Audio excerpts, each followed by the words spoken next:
should be banned because all these protests, people shouldn't go to these protests because some people think they're extremist. I mean, I've been called extremist in the past for certain things, which, and I'm not, you know, but I'm not because it's a completely meaningless term.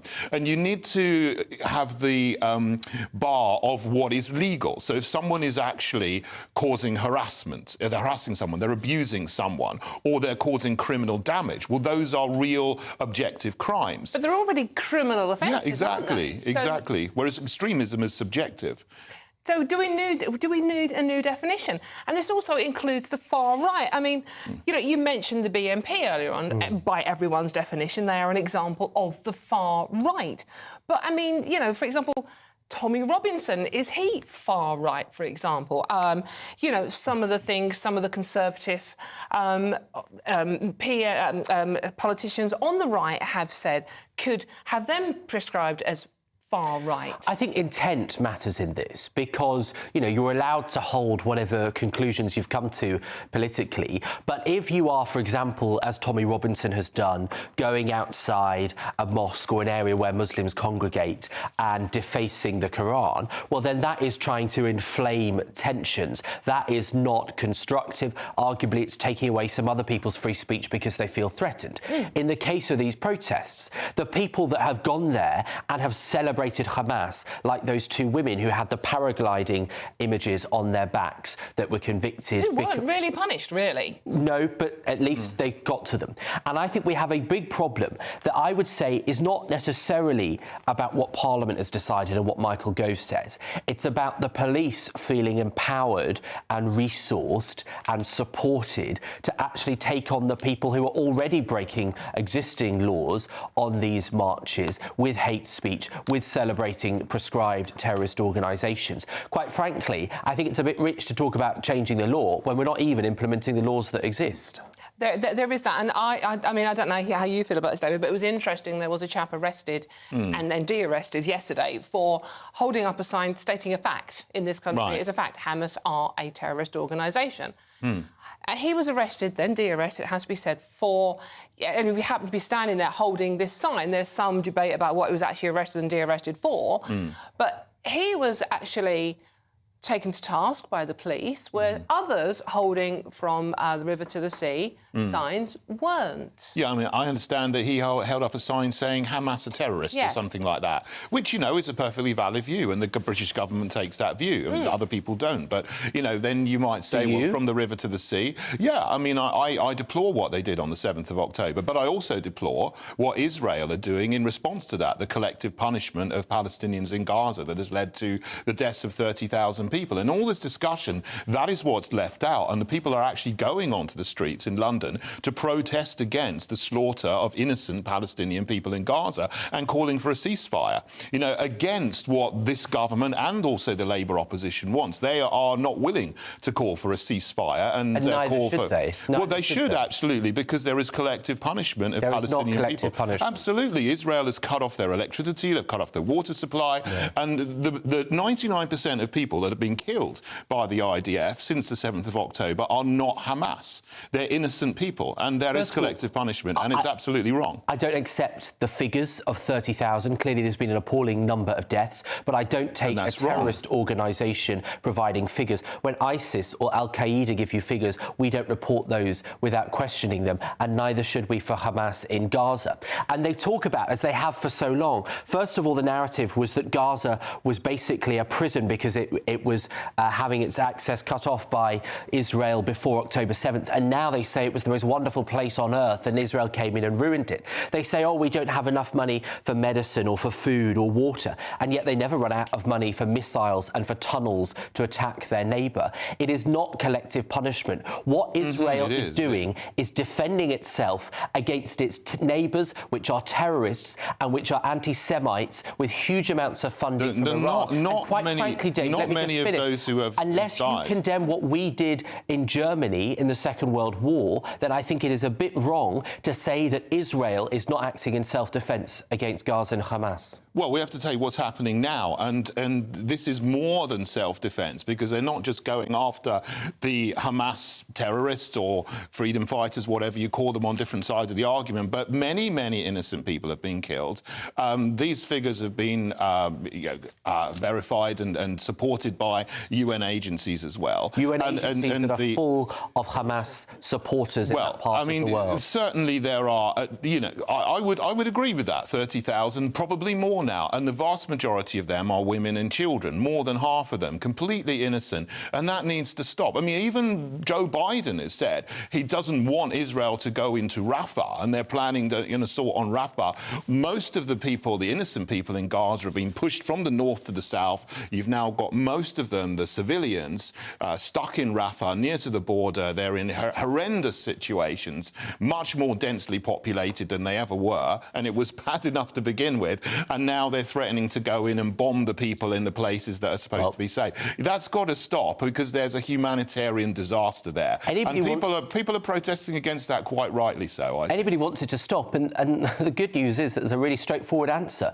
It's called freeing the hostages, the Jewish men, women and children who were stolen from their homes by terrorists. And quite frankly, I agree, free Palestine from Hamas, a terrorist group full of people who've raked in billions from international aid across the world to live in the UAE and Qatar while their own people are dying. Nobody gave a damn about them before October 7th, and now they're trying to use it as an excuse to blame Israel when the Arab world has let these people down. It's not just Israel which has put limits on what's getting in and out of Gaza, it's Egypt too, and yet strangely we never hear about Egypt, which has a wall on its border with Gaza that even Donald Trump couldn't imagine. Yeah, look, I totally agree.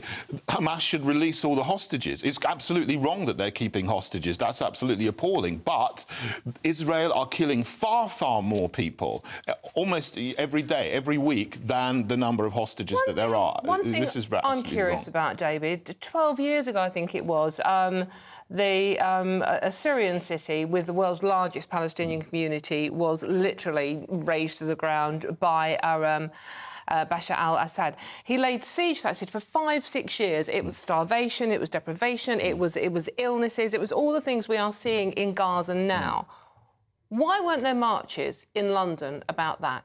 You know, that's a very good point. And I think there's about 30 different wars going on all over the world. But the only thing that we hear about in the mainstream media and the media outlets in the UK and around the West is the conflict in Ukraine and the conflict in Israel-Gaza. We don't hear anything much about what's happening in Kashmir, in Ethiopia, Eritrea, in Sudan, in Burma, all these other places. There's lots of conflicts we should be hearing about. But this was also Palestinians being wiped out by al-Assad.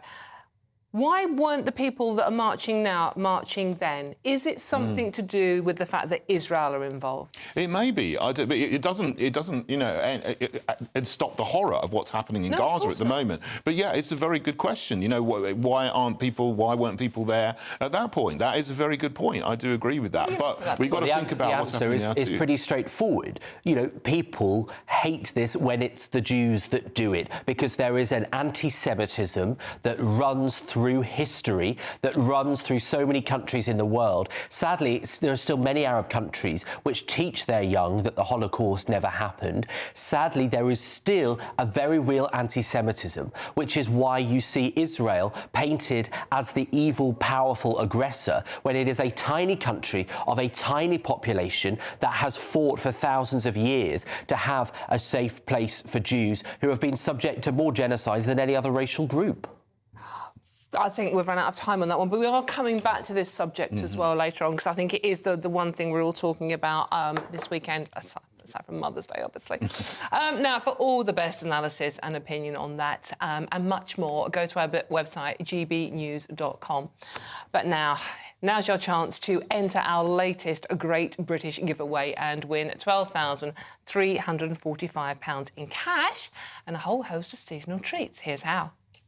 We have a ton of top prizes to be won in our spring giveaway. There's a massive £12,345 in tax-free cash to spend however you like, along with £500 in shopping vouchers for your favourite store, a games console, a pizza oven, and a portable Sonos smart speaker. And the best news? You could be our next big winner, just like Phil. Whoever wins it next is going to be as happy as I was, and they're going to get even more money this time round, so why wouldn't you go in the draw? For your chance to win the vouchers, the treats, and £12,345 in tax-free cash, text GBWIN to 84902. Text costs £2 plus one standard network rate message, or post your name and number to GB03 PO Box 8690 Derby DE1 9TT. UK only. Entrance must be 18 or over. Lines close at 5 p.m. on Friday the 29th of March. Full terms and privacy notice at gbnews.com/win. Please check the closing time if watching or listening on demand. Good luck. Ooh, now imagine winning that for your mum. She'd be happy with you then. Even mine would, probably, today. I'm Dawn Neeson. This is GB News Sunday, and there's lots more coming up on today's show, including George Galloway says small parties are going to radically alter the next election. Let's take a listen. The spread of candidates, challengers, new parties, independent candidates, and so on, is now proceeding like wildfire. Interesting. You can watch the full interview tonight at 6 o'clock.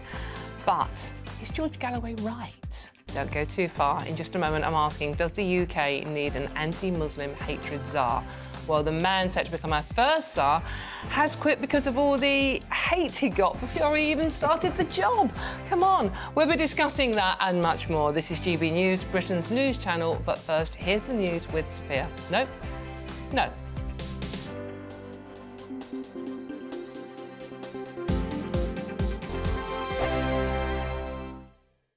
Dubes & Co. Weekdays from 6 p.m.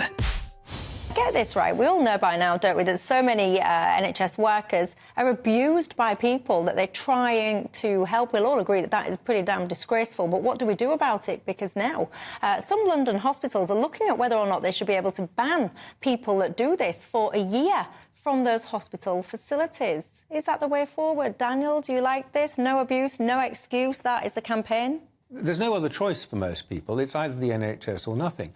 And if you're going to take that monopolistic power, then you need, I think, you have responsibilities towards people. You can't cut them off. So there are ways in which, of course, you can bring criminal charges against them. If they committed a criminal offence, that's fine. They might even be locked up in jail. But what you can't do is cut off health services because you're the only supplier.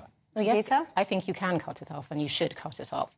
London is very different from everywhere else, and it goes back to a conversation about immigration. The majority of nurses in London are either African or Filipino, and it harks back to their nature and their culture. When you're younger, your parents look after you. When you're older, you look after them. They don't go into homes. So there's a way that a threshold of tolerance they have that is above and beyond most people.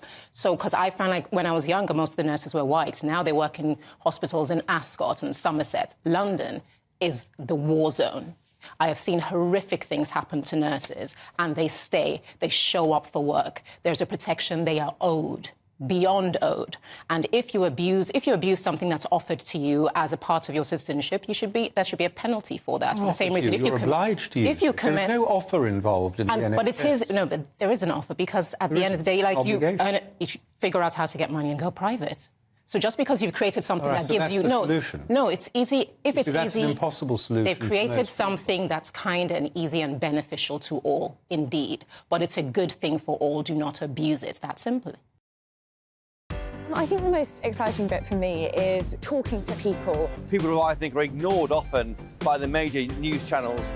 We're going to give news they want to hear. There's a voice there that needs to be heard. I think there's a chance here for a diversity of opinion to be expressed, which you don't find elsewhere. It's really exciting. We don't hold back. We're free to say how decisions that are taken here affect us all around the country. Only on GB News, the People's Channel, Britain's news channel. Big news, big debates, big opinion. Patrick Christie's Tonight is the week's biggest show. Every weekday, 9 to 11 p.m, we've got the inside track on the day's top stories. There'll be sharp takes you won't get anywhere else. We will set the news agenda, not just follow it, and I want to bring you along for the ride. Whatever it is, we'll have our finger on the pulse. It's news, but it's this close to entertainment. Patrick Christie's Tonight, 9 till 11 p.m, only on GB News, the People's Channel, Britain's news channel.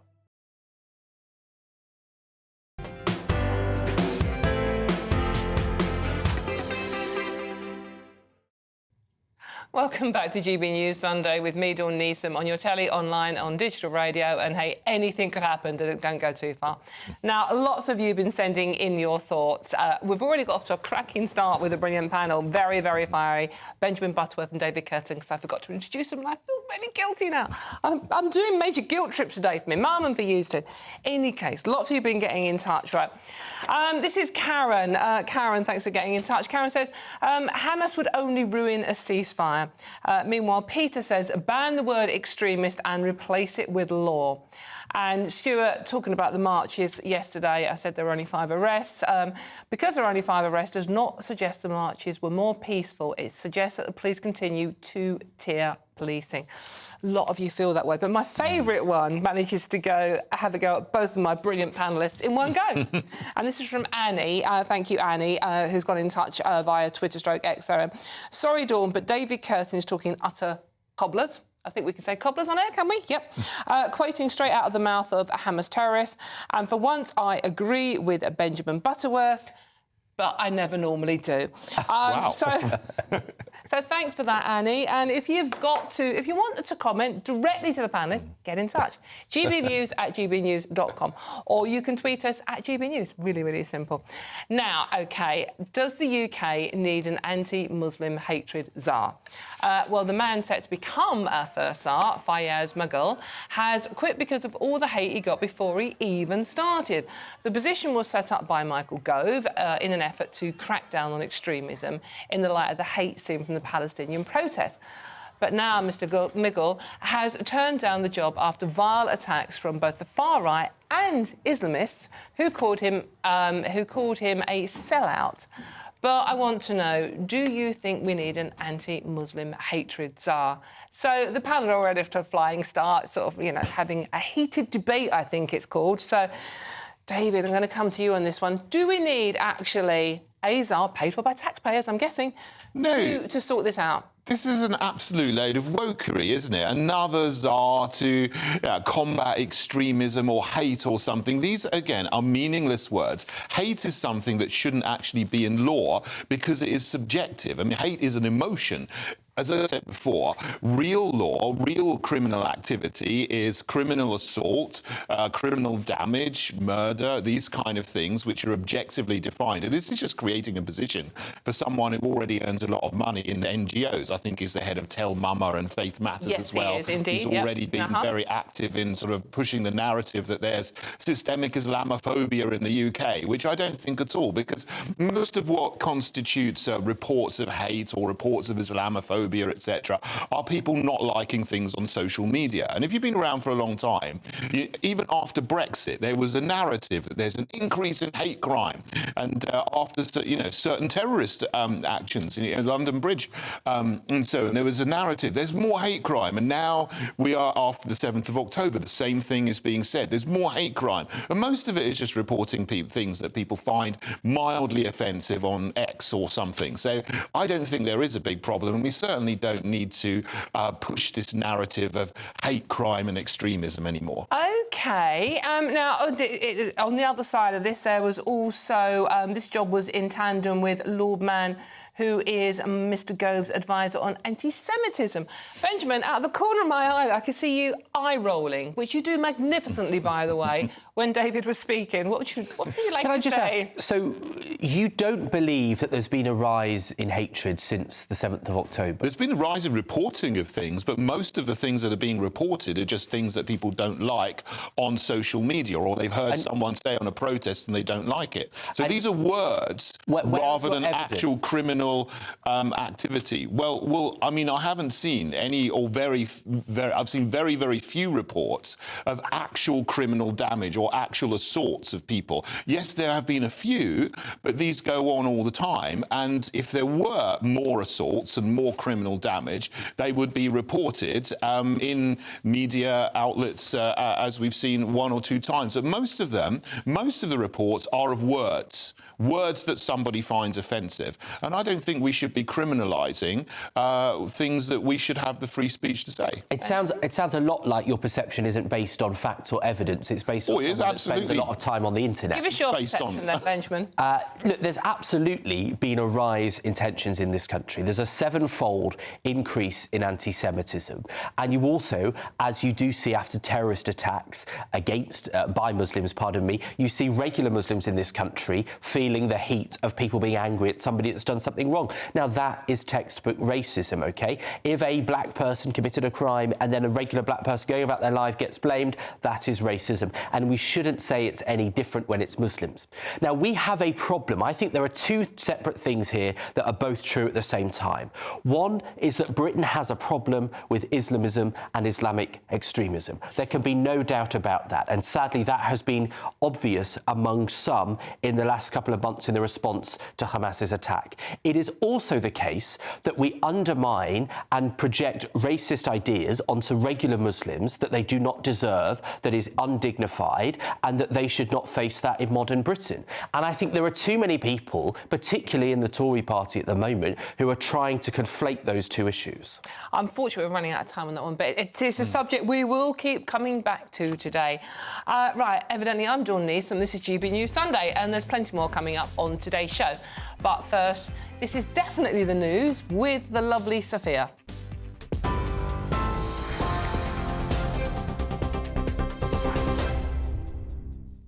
Thanks, Dawn. It's 1:31. I'm Sophia Wensler in the GB Newsroom. Your headlines. The Princess of Wales has thanked the public for their support as a photo of her was published after her abdominal surgery to mark Mother's Day. Sitting down, Princess Catherine is surrounded by her children, Prince George, Princess Charlotte and Prince Louis. She was admitted hospital on January the 16th and left 2 weeks later after a planned operation. She is expected to return to her royal duties after Easter. Police are questioning a man after his car crashed into the gates of Buckingham Palace. The incident happened at 2:30 yesterday morning, with armed officers arresting him at the scene on suspicion of criminal damage. There were no reports of any injuries. Pro-Palestinian protesters are being warned they could be lending credence to extremists. The community secretary is urging people to question which groups are organising the marches. Michael Gove, who's due to publish a new official definition of extremism, told the Sunday Times there's no excuse for ignorance and good-hearted demonstrators need to be aware they risk fueling hate and intimidation. And a number of bodies have been removed from a funeral director in Yorkshire as part of a police investigation. Cordons remain in place at 3 branches of Legacy Independent Funeral Directors after Humberside Police received reports of concerns for care for the deceased. The bodies have been taken to the local authority mortuary in Hull while they try to establish whether any criminal offences have been committed. And a group of mothers are staging a hunger strike outside Parliament. The 5-day protest aims to draw attention to parents who can't afford to eat and are missing meals to feed their children. Their list of demands include enforcing free school meals and universal credit to guarantee life's essentials. And for the latest stories, sign up to GB News Alerts by scanning the QR code on your screen or go to gbnews.com/alerts.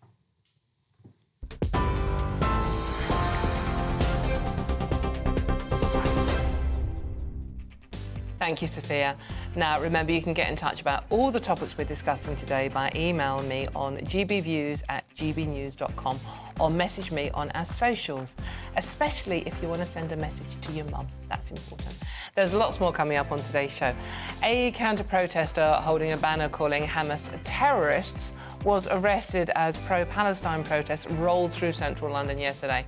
He was then de-arrested soon after, as he claims he was arrested for his own safety. All of that and much more to come. I'm Dawn Neeson, and you're watching GB News, Britain's news channel.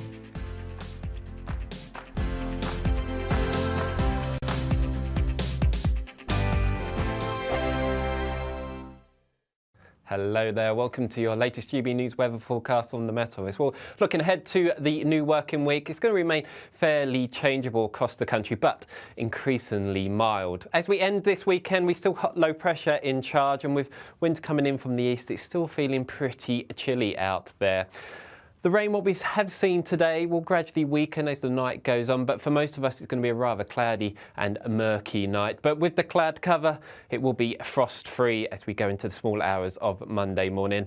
Chilliest the conditions up across the very far north of Scotland. And in the south, temperatures not falling much lower than around 6 or 7 degrees.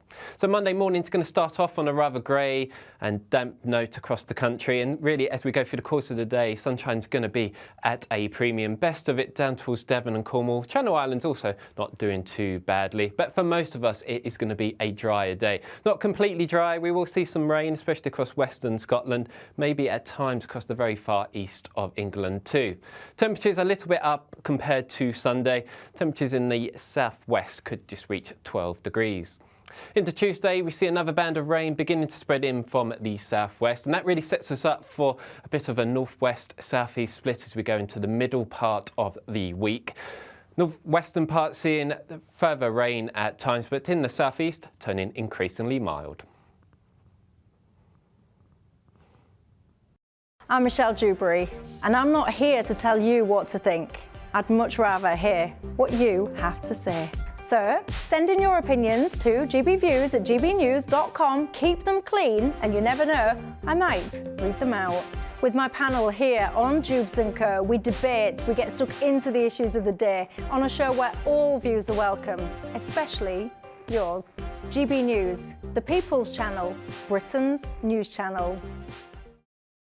2024, a battleground year. The year the nation decides. As the parties gear up their campaigns for the next general election. Who will be left standing when the British people make one of the biggest decisions of their lives? Who will rise? And who will fall? Let's find out together. For every moment, the highs, the lows, the twists and turns. We'll be with you for every step of this journey. In 2024, GB News is Britain's election channel. GB News is the home of free speech. We were created to champion it, and we deliver it day in, day out. Free speech allows us all to explore and debate openly the issues most important to us, our families, and of course, the British people. Having challenging conversations to enlighten each other. Which is why we hear all sides of the argument. We are the People's Channel. We will always stand by the freedom to express yourself. On TV, radio and online. This is GB News, Britain's news channel. Brand new Sundays from 6 p.m. The Neil Oliver Show. It's absolutely vital that people are given the opportunity to take part in the debate, to say the things that matter to them, to be challenged. A country is only really a shared dream. As long as enough people have a shared idea of what it is, then that country exists. What GB News does is give voices somewhere they can be heard. The Neil Oliver Show. Sundays from 6 p.m. on GB News.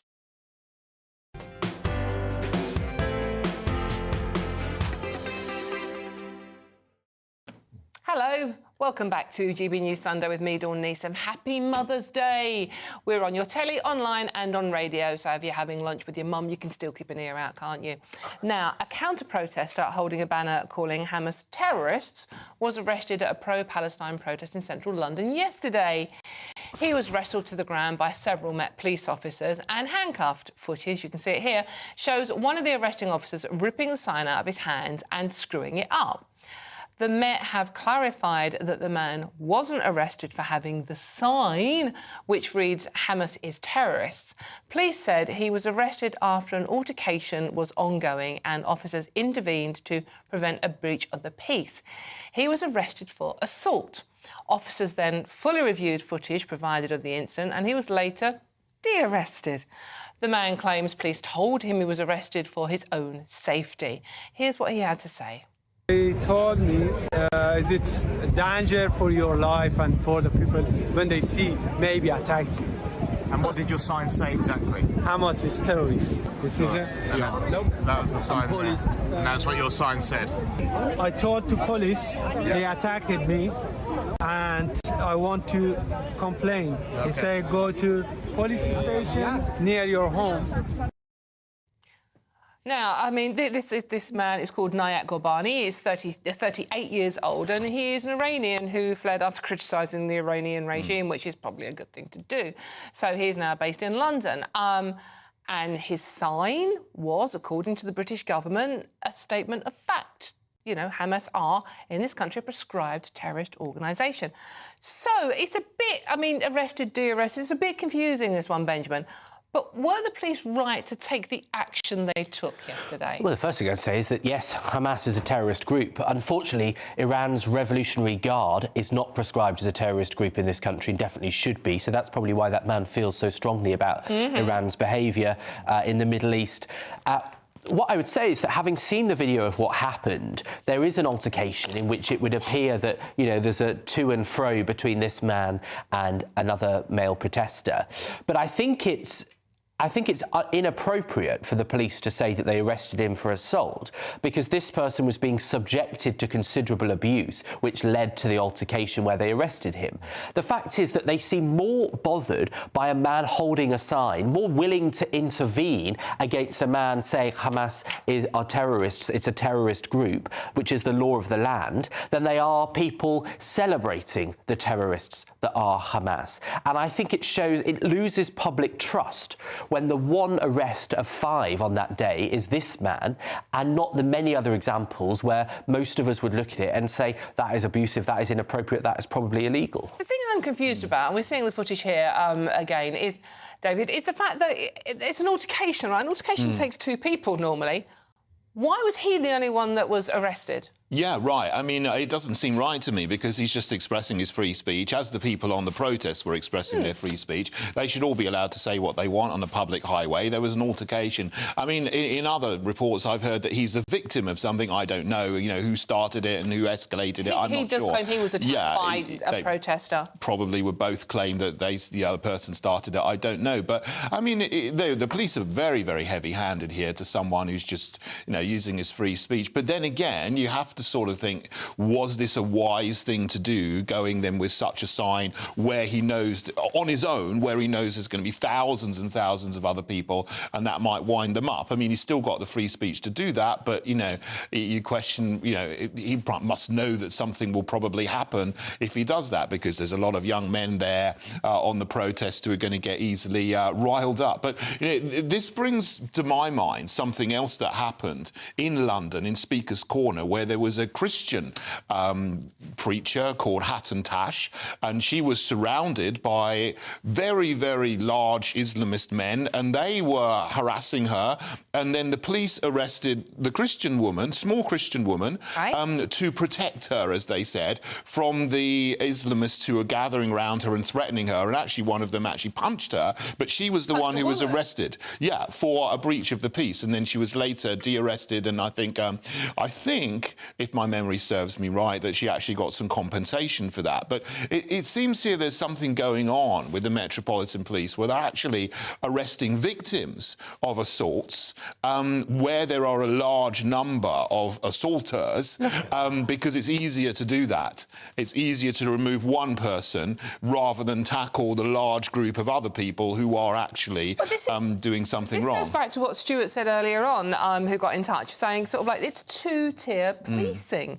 And do you think that's the case? I mean, yes, I do. You know, what you're seeing in this footage is this man being wrestled to the ground by 4, maybe 5 police officers, it's hard to tell exactly, for having held up that sign that says Hamas is terrorist, that was ripped out of his hands. The idea that they think that many police officers need to wrestle a peaceful protester stating the law of the land to the ground tells you that this wasn't just a case of protecting his safety, which would be justified to take him out of the situation, but probably not. But you don't arrest someone. I mean, the police have said that the arrest was nothing to do with the sign. It was because of an altercation. This man did not need 4 or 5 men toppling him to the ground to put him in handcuffs and dragging him away. Meanwhile, the person that ripped that sign from his hands, you see no evidence in the footage of him being followed. This is what I'm confused about. And that man who did rip the sign out of his hands was very angry. Why are people so angry when someone is carrying a sign that is a statement of fact in this country? Hamas are a proscribed terrorist organisation. Yeah, I mean, they shouldn't be. They should, if they're there protesting about something, they should respect other people who are protesting about other things, absolutely. So do you think that because that action meant they were supporting Hamas? I don't know. I mean, I don't know what was in the person's head, but, you know, there were people on the pro-Palestine marches. Probably they were there, you know, to protest against what's happening to the people in Gaza. I mean, I imagine that they're calling for a ceasefire. I don't know, but certainly they got riled up by the sign that he was holding. I don't know, but you know, I would just say, this does seem to be something new that's happening with the police, that they're now gathering round, picking off individual people and pushing them to the ground and then putting their knee on their head. And I first saw that in some of the protests against lockdowns, which I was on, and I was shocked at how some of the police were acting. I've never seen that before. Well, Sarah Everard right. on Clapham Common. Similar thing, yeah. Women were treated like that. And this is some new tactic that they're using. Patsy Stevenson, the famous woman with the orange ginger hair that was photographed, you know, she got an apology, but she had to raise an awful lot of money to take the legal case to take the police on. You know, your average protester does not have that. This is the image of a man in Britain stating the law against terrorists being arrested as people that may sympathise with that just wandering past, that wanted to drag that out of his hand. You know, we have a serious problem when that is the first reaction of the police. You have a training issue there, you have an education issue there, that is what the police think is acceptable. I could contemplate that removing him from the situation for his own safety is a justified police action. I could not contemplate that taking all the police resource in that section of a potentially dangerous march to arrest the man stating the law of the land is justified. It's not. It's a very curious incident, isn't it? But what do you think out there? Let us know. GB Views at GB News. Do you think there is two-tier policing of these marches going on? I mean, looking at that footage, it's very shocking, isn't it? Let's know what you think, though. Right, I'm Dawn Neeson. This is GB News Sunday, and there is loads more coming up on today's show. A car has crashed into the gates of Buckingham Palace with armed police arresting the driver. But why did it take so long for the police to release a statement regarding this incident? All of that and much more to come. This is GB News, Britain's news channel. Don't go too far. Mark Dolan Tonight, weekends from 9 p.m. I've personally been very torn on whether Prince Harry should have full police protection when he's in the United Kingdom. On the one hand, why should taxpayers fork out for somebody that's left the country and the institution? He is no longer a working, serving royal. But I don't think it matters. He is one of the most famous men in the world, and whether he's a royal or not, he is an ambassador for this country. And he still does good. Charitable causes, the Invictus Games, and he is still a nice and charming guy with a heart. And whilst he has left the royal family and departed these shores, he was and remains the son of King Charles. That is a biological fact. Well, let's hope so. And it wasn't his choice to be born into royalty. It wasn't his choice to be the son of the king. And for that reason, I think he should have equal police protection to his brother William when he is in this country. He couldn't be a more high-profile figure, and unfortunately, like all the royals, Harry will be a target for some very bad people. I fear that if, God forbid, anything happened to him or his family, the authorities would have blood on their hands. So, it's not often that I back Prince Harry, but on this one, he has my support. Look what happened to his poor mum, killed in a Paris tunnel in the 1990s with an allegedly drunk chauffeur. A top royal security insider recently told me that Diana would still be with us today if she had had top royal protection at that time. So let's not make the same mistake twice. Prince Harry needs full protection and the best we've got. Yes, he might be a numpty, but he's our numpty. Big news, big debates, big opinion.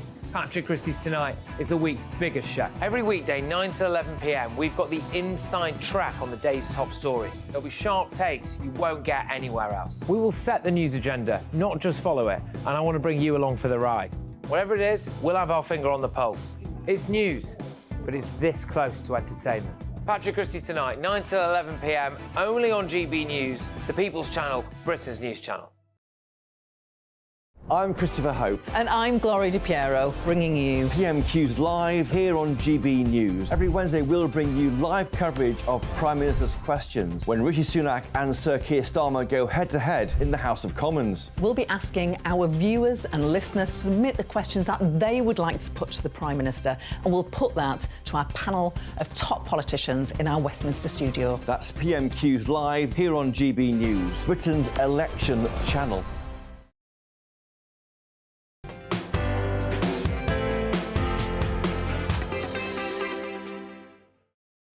Hello, welcome back. This is GB News Sunday. I'm Dawn Neeson on your telly, online and on digital radio. Now, this is a curious story. A car has crashed into the gates of Buckingham Palace with armed police arresting the driver.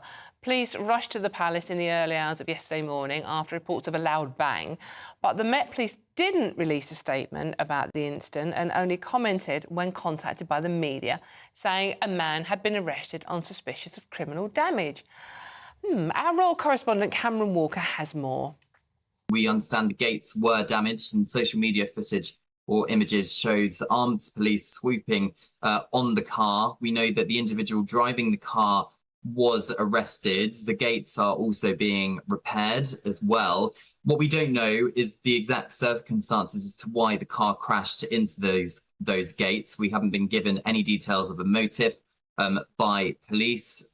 Or indeed whether or not it was accidental. Metropolitan Police perhaps will give us more details later on today. But as I said, no members of the royal family were in residence, so hopefully the only thing that is damaged is indeed the gates, which of course are being hastily repaired.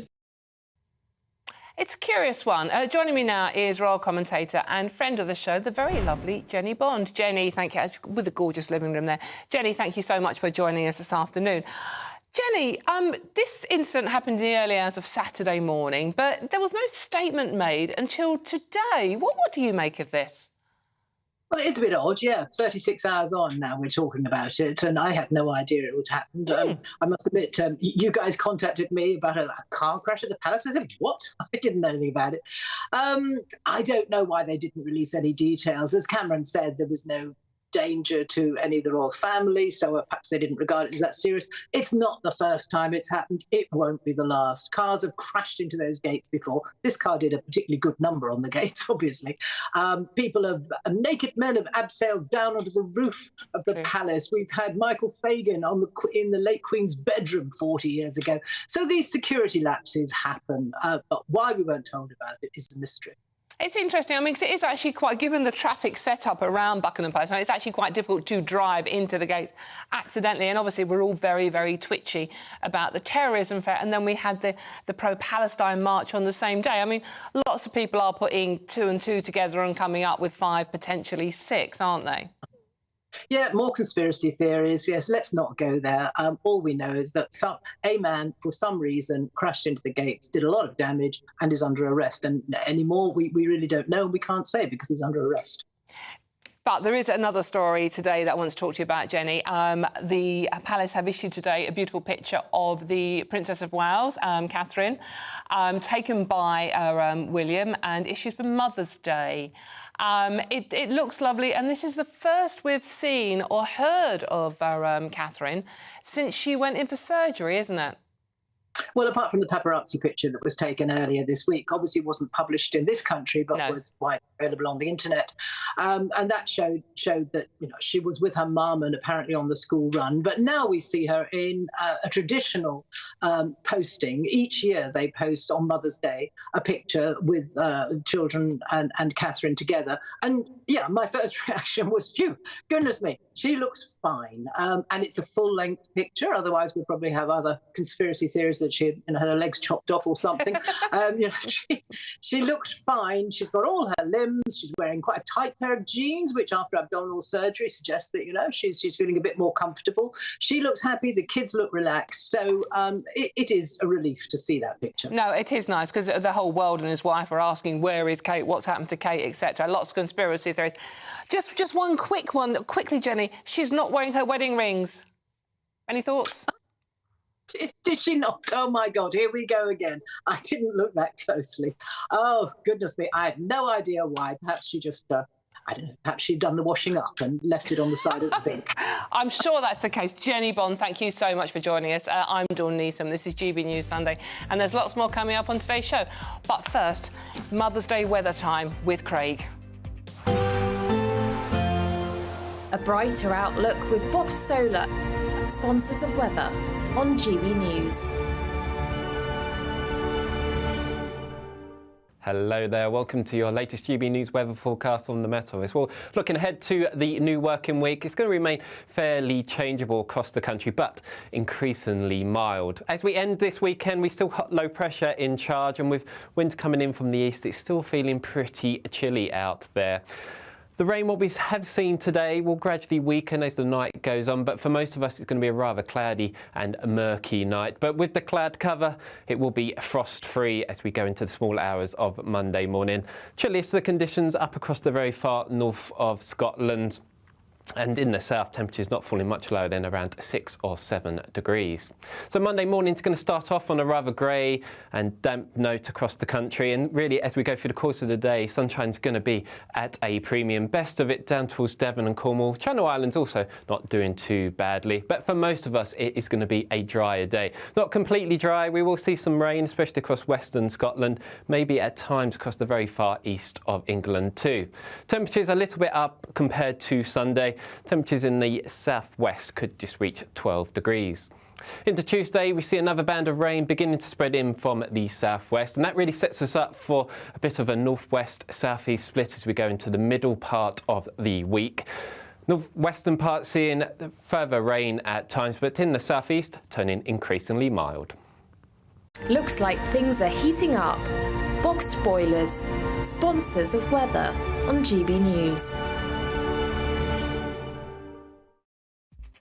Thank you very much, Craig. Now, there's loads more coming up on today's show. George Galloway says minor parties are going to radically alter the course of the next election. Is he right, though? Should the major parties be worried?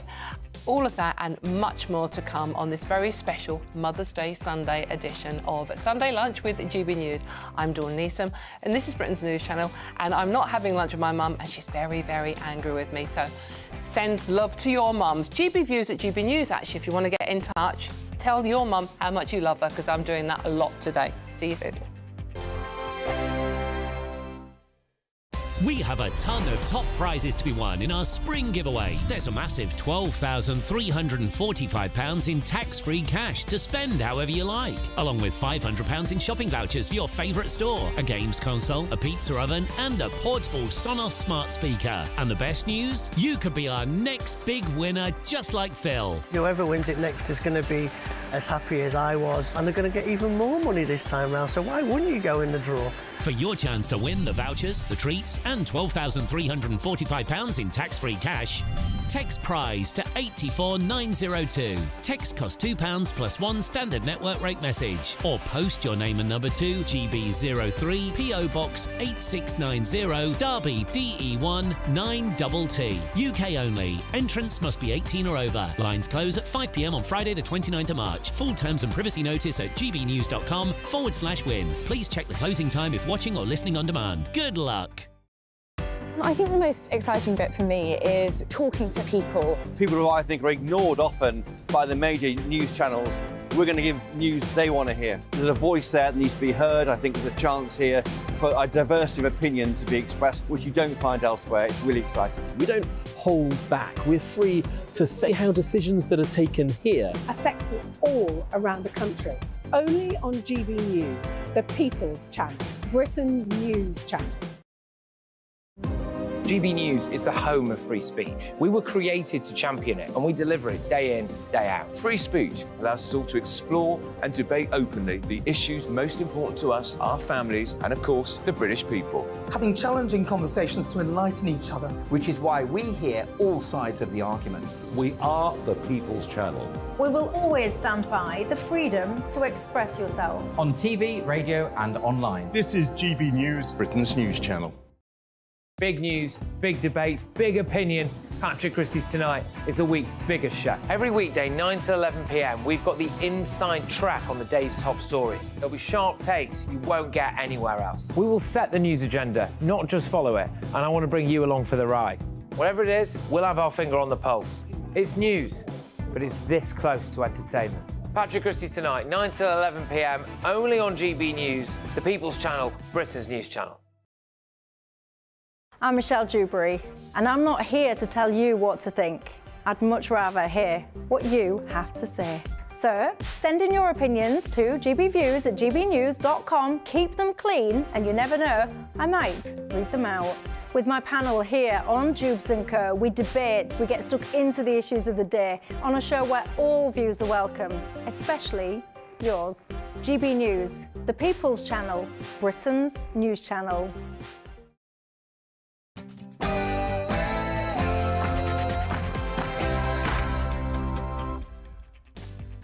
Hello, welcome to GB News Sunday. Happy Mother's Day. Hope you're having a wonderful time. Thank you so much for joining us this lunchtime. I'm Dawn Neeson, and for the next hour, we're keeping you company on telly, online and on digital radio. Cracking show coming up. Now, George Galloway says minor parties are going to radically alter the election. His comments come as Reform hit a new high in the polls, while support for the main parties has slipped.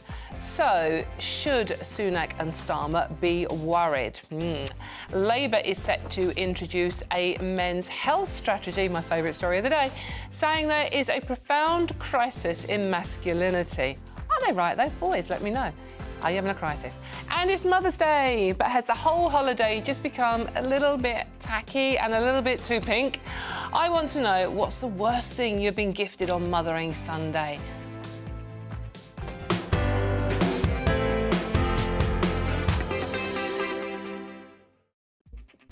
But this show is nothing without you and your views, especially on a day like today. So let me know your thoughts on all the stories we're talking about. And if you want to send a message to your mum, we'll read it out on air for you. Email me at gbviews@gbnews.com or message me on our socials. We're at GBNews. But let's get those news headlines with Sophia.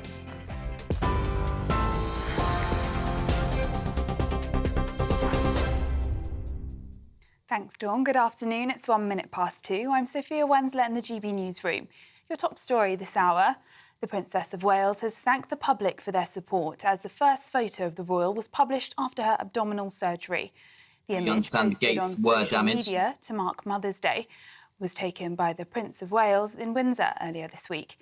Sitting down, Princess Catherine is surrounded by her children, Prince George, Princess Charlotte and Prince Louis. She was admitted to hospital on January the 16th and left 2 weeks later following a planned operation. She's expected to return to her royal duties after Easter. Meanwhile, police are questioning a man after his car crashed into the gates of Buckingham Palace. The incident happened at 2:30 on Saturday morning. Our royal correspondent Cameron Walker has more. We understand the gates were damaged, and social media footage or images shows armed police swooping on the car. We know that the individual driving the car was arrested. The gates are also being repaired as well. What we don't know is the exact circumstances as to why the car crashed into those gates. We haven't been given any details of a motive by police, or indeed whether or not it was accidental. Metropolitan Police perhaps will give us more details later on today. But as I said, no members of the royal family were in residence, so hopefully the only thing that is damaged is indeed the gates, which of course are being hastily repaired. In other royal news, Princess Diana's brother, Charles Spencer, says he was sexually abused from the age of 11 at boarding school. In an extract from his memoir published in the Mail on Sunday, Earl Spencer says he was targeted by a female member of staff at Maidwell Hall in Northamptonshire, leaving him with lifelong demons. In a statement, the school said it's difficult to read about practices which were sadly sometimes believed to be normal and acceptable at that time. Pro-Palestinian protesters are being warned they could be lending credence to extremists. The Community Secretary is urging people to question which groups are organising the marches. Michael Gove, who's due to publish a new official definition of extremism, told the Sunday Telegraph there's no excuse for ignorance and good-hearted demonstrators need to be aware they risk fuelling hate and intimidation. A A US military ship carrying equipment to build a temporary pier off the coast of Gaza is on its way to the Middle East. US Central Command confirmed the vessel, General Frank S. Besson, set sail from Virginia. It's after President Biden confirmed the US would build a floating harbour to help get more aid to Gaza by sea, saying deliveries by land and air are proving difficult and dangerous. The UN has warned that famine in the Strip is almost inevitable and children are starving to death. A number of bodies have been removed from a funeral director in Yorkshire as part of a police investigation. Cordons remain in place at 3 branches of legacy independent funeral directors after Humberside Police received reports of concern for care of the deceased. The bodies have been taken to the local authority mortuary in Hull while they try to establish whether any criminal offences have been committed. Police have set up a direct line for anyone who may be affected. A group of mothers are staging a hunger strike outside Parliament. The 5-day protest aims to draw attention to parents who can't afford to eat and are skipping meals to feed their children. Their list of demands include enforcing free school meals and universal credit to guarantee life's essentials. MPs are due to address the issue on Tuesday.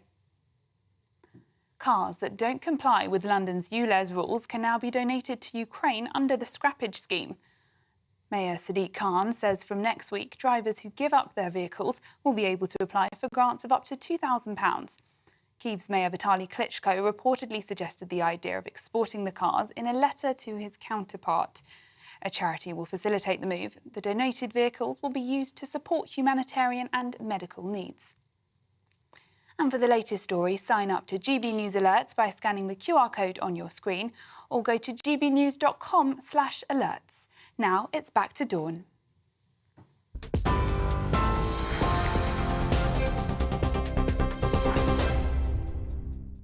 Thank you very much, Sophia. Right, OK, let's get straight into today's topic, shall we? But first, your thoughts, because lots of you have been getting in touch. Thank you so much, because I appreciate it's such an important day. So thank you so much for taking the time to message us. And if you want to message your mum as well, gbviews@gbnews.com. Tell her how much you love her, because we all love our mums, especially me today. In any case, your emails, your thoughts, lots of you getting aerated about the protests going on. Our main political parties, from Bart, hello Bart, our main political parties need to take note. A great deal of people in this country have had enough. Meanwhile, Gillian, good afternoon, Gillian, strong words here, says, it seems to me the police are acting like the stars, not the good old British Bobby. And Phil, even stronger words, says, I thought I'd seen the low point of policing until yesterday. This goes beyond two-tier policing. What is happening to our country? And meanwhile, just a quick... Oh, actually, no, Paul, even stronger. Blimey, you lot. Paul said, I'm thinking of emigrating. We have lost control of our country. Police will do nothing. Way too woke. Interesting. Meanwhile, just a quickie on the royals. I did point out that in the lovely new picture of Catherine, picture today for Mother's Day, not wearing her wedding rings. Lots of people are saying, if you're going for surgery, you remove your wedding rings while you're in hospital. The problem is she's not in hospital now, is she? She's out. In any case, look, it's just me being curious, but that's what I'm here for. Now we move on. George Galloway, yes, him. George Galloway says smaller parties are going to have a significant impact on the next election. Here's what he told GB News. The spread of candidates, challengers, new parties, independent candidates, and so on, is now proceeding like wildfire. If I tell you that I have now in my pocket more than 300 prospective parliamentary candidates, all paying their own election expenses, by the way, because we can't pay them, more than 300 Workers' Party parliamentary candidates. Imagine that. In his pocket. You can watch the full interview on the Neil Odler Show tonight at 6 o'clock. Galloway's comments come as Reform hit a new high in the polls, while approval ratings for Rishi Sunak and Sir Keir Starmer have slipped. So will voters, that's you, us lot, turn away from the major parties, and how might that impact the result of an election? Let's see what my panel make of this one. David, I'm going to come to you first on this one. You're a very political person, aren't you? Now, the Rochdale by-election, I mean, Galloway romped home. I mean, we know there were issues with the Labour Party, our candidate. He was disowned, basically, wasn't he? But Labour and Conservative were in sight, and Lib Dems were sort of like just disappeared completely. Yeah. So what do you make of what George Galloway's saying? I mean, are our main political parties doomed? Absolutely. I mean, I think it was glorious what happened in Rochdale. He's given a kicking to both Labour and the fake Conservative Party, as I call them. But you can see with the by-elections over the last 2 or 3 years, the Tory vote has collapsed, even in their own heartlands. But Labour have not done any better. I mean, the number of people voting for Labour has either stayed the same or decreased slightly. So they've been winning elections, by-elections, but that's not because people are, rushing to Labour. It's because they've abandoned the Tories completely, and so they're winning by default. But I think, with someone like George Galloway, he's broken the mould now. So this is the first by-election where someone who is not of the 4 big parliamentary parties, if you include the Lib Dems and Greens in that, have won an election. So this opens the way for challenger parties like my own, the Heritage Party, obviously his Workers' Party, to make a big difference in the general election. So I'm really excited about this myself, and we're gearing up. We want to get into Parliament and make a difference. Yeah. Very excited. Do you think it's a good thing, Benjamin? I wouldn't give up the day job just yet, David. Oh, that's very cutting. The fact is that George Galloway, first of all, I do not think his election to Parliament is quote-unquote glorious in the slightest. This is an obscene egotist who doesn't care about this country, doesn't care about Rochdale, doesn't, as far as I'm concerned, care about the Muslim communities that have repeatedly elected him. He cares only about himself. This guy, in the last 20 years, has run in 9 constituencies for 6 different political parties, during which he's had 4 wives. This is not a man that cares about helping others. And so I don't care what party or absence of party he stands for. He is not somebody who's in politics for the right reasons. I think if you look at the evidence about what the polls say and about what we've seen in the really very considerable number of by-elections in the last 12 months, you have seen that the Labour Party is polling both in real elections and in the predictions the highest that it has since the mid-90s. In fact, often the polls put them more ahead of the Tories than they were in the mid-90s. So this idea that there's been a divergence from the major parties, I don't think it's happening on the left. There's no evidence of that. I think there's a real danger for the Conservative Party. There was a brilliant piece in the New Statesman about this, the magazine, a couple of weeks ago, about the fact that you've got the Reform Party, according to a GBNews poll this week, I think, 5 points behind the Conservative Party. Now, it's never going to translate into parliamentary seats in a substantial way, but I think you're seeing a real fight for the heart of the right and what mainstream right-wing politics looks like, that Reform could really transform the Conservatives after the general election. David, I mean, it does appear to be both main political parties are tearing themselves apart. They don't need George Galloway to do it for them. They're doing it very successfully themselves. And another recent poll put both Jeremy Corbyn and Boris Johnson are both more popular than the current leaders of the 2 main parties. Yeah, absolutely. I mean, you look at the 2 main parties and the others in Parliament as well, and there's hardly any difference between them, but they're not offering what the majority of people in the country want. I mean, they're woke, they are pushing the climate alarmist agenda, they're dismantling our energy systems, they both pushed for lockdowns and coerced injections, no jab, no job regulations for care home workers, which was absolutely appalling.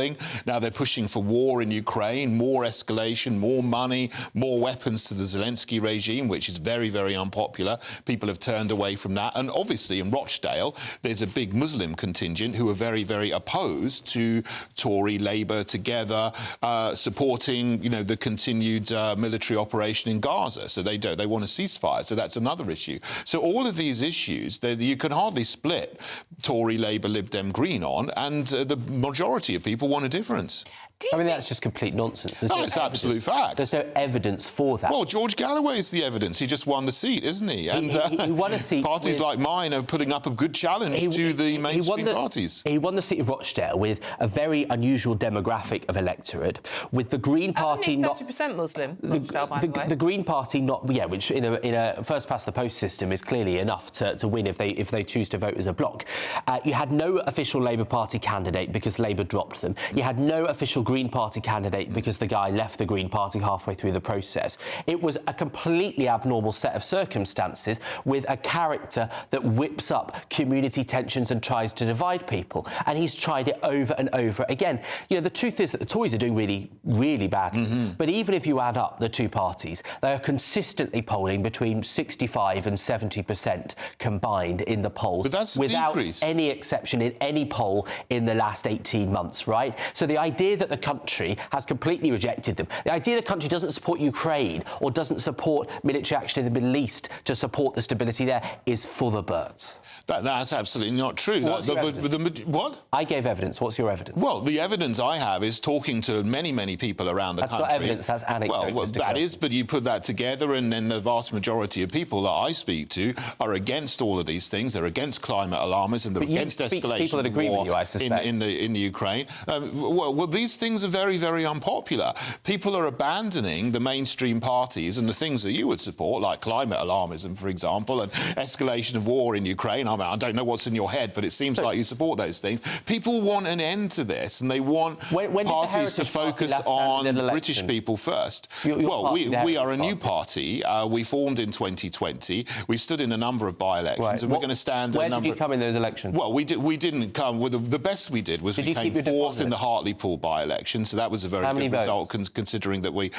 400 and something votes, but we came... But so obviously, we're a new party. We're a challenger party. Based on... You won 400 votes in your best That was in our first election, the first by-election. So we're developing since then. We've got 9 councillors, actually, at town and parish level. They're doing immensely good. They're doing great work where they are, challenging the woke narrative, challenging the climate narrative and all of those kind of things, Agenda 2030, challenging that, challenging the UN 17 Sustainable Development Goals, the transgender agenda, all of your and all of those things. And, we've got many, many more voters than maybe you've got people that you go to the pub with. Look, you're quite entitled to say that that's what you think Britain should look like. But this idea that that is what people are calling out for, that people don't want to support Ukrainians being invaded by Russia, that they don't care about the Israelis being killed, that they wanted to die during COVID, these are nonsense. It's not where the country is. And do you know what? I know this is a really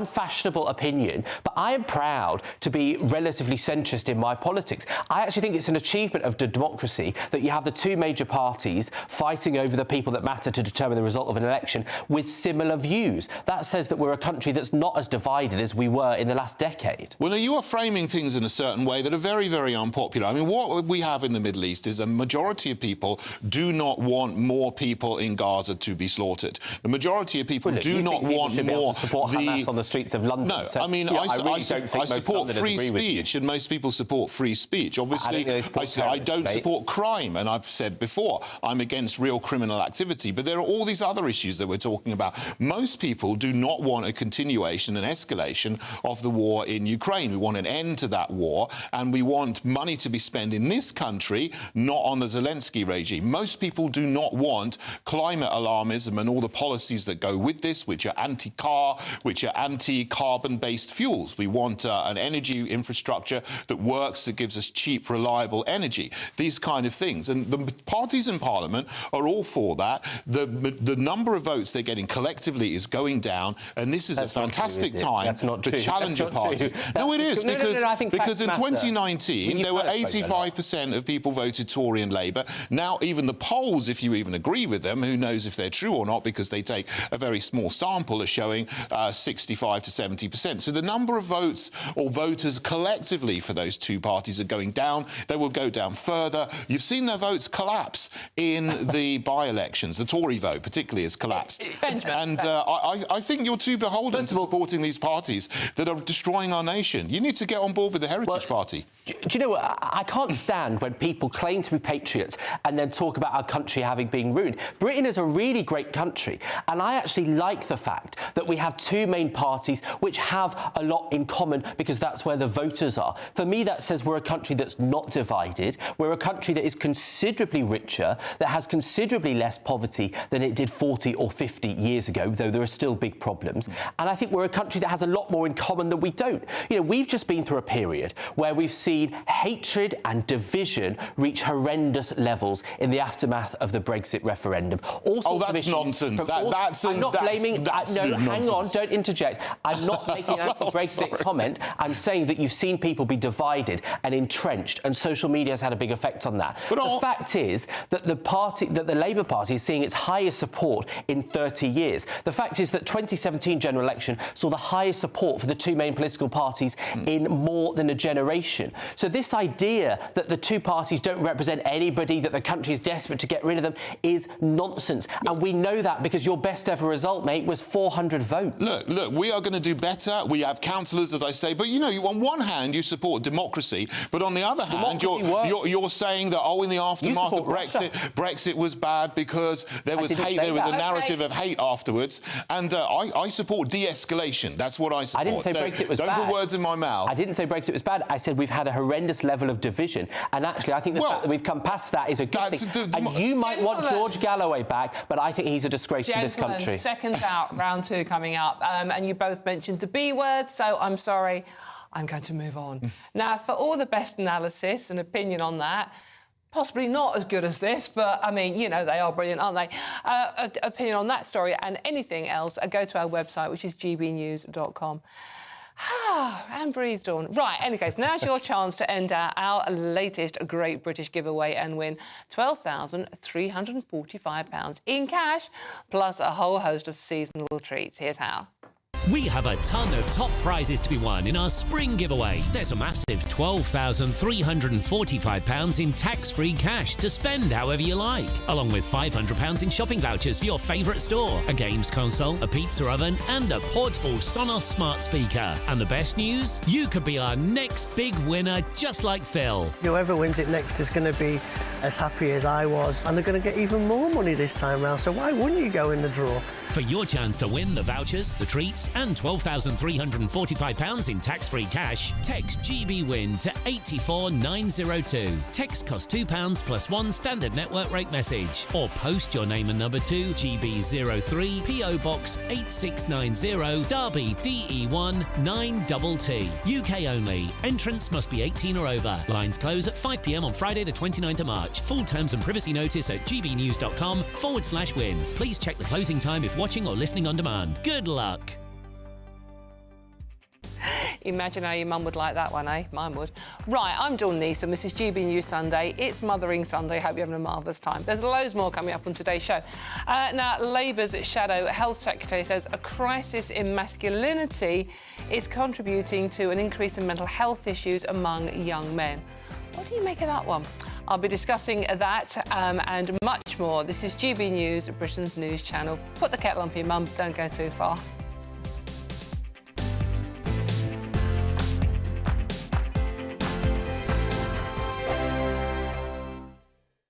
Free Speech Nation, Sunday nights from 7 p.m. Our first question comes from Elliot. Elliot, hello. Is Canada now an authoritarian state? Elliot, I think it's been an authoritarian state for a while. I mean, under Trudeau. This is a new thing now, and this is coming from the Justice Minister, who has Arif Virani, and he has defended this new power for their online harms bill. That sounds familiar. We've got something quite similar. And they're saying they can now impose house arrest on someone who they think might commit a hate crime in the future, right? That's scary stuff, isn't it? There's obviously a very dark side to this, because you can't, or in my opinion, you shouldn't be able to imprison somebody before they've done anything. Right. Well, it is Canada, and I know you in this country kind of respect Canada as a country. America didn't even know it was a country until recently, and I think that's what they're trying to do. They're trying to show themselves to be different than America. I think America has a responsibility to invade. You know what? I do. You know, you're kidding, but it may come down to this, or this may just be Yeah, maybe. Well, I just think it's ridiculous that the idea of arresting someone... I mean, our government's bad enough, and the Scottish government's out of control, the Irish government's out of control. They're all talking about... I mean, the Irish government's got a new hate crimes bill where they're talking about they can seize your phone if they suspect you might have some material that could potentially stir up hatred. I mean, for God's sake, what does that mean? Your phone's full of that kind of thing. Well, the government knows that. Yeah. But you're right. But it has to do with the bigger picture, which is Canada has sucked itself in on the big team world. Sorry, I'm going to say it. It's big team world. And what they're doing, this is not even a free speech issue. This is just about silencing dissent against the Canadian government. It has nothing to do with openness and talk, whatever. It's like saying, we don't want these people to spread their opinions. Dangerous opinions. That's what speech codes and hate speech laws always do. 2024, a battleground year. The year the nation decides. As the parties gear up their campaigns for the next general election. Who will be left standing when the British people make one of the biggest decisions of their lives? Who will rise? And who will fall? Let's find out together. For every moment, the highs, the lows, the twists and turns. We'll be with you for every step of this journey. In 2024, GB News is Britain's election channel.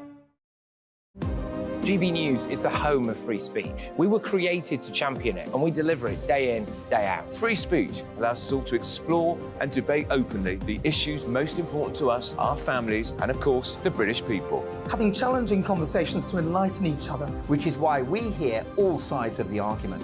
We are the People's Channel. We will always stand by the freedom to express yourself. On TV, radio and online. This is GB News, Britain's news channel.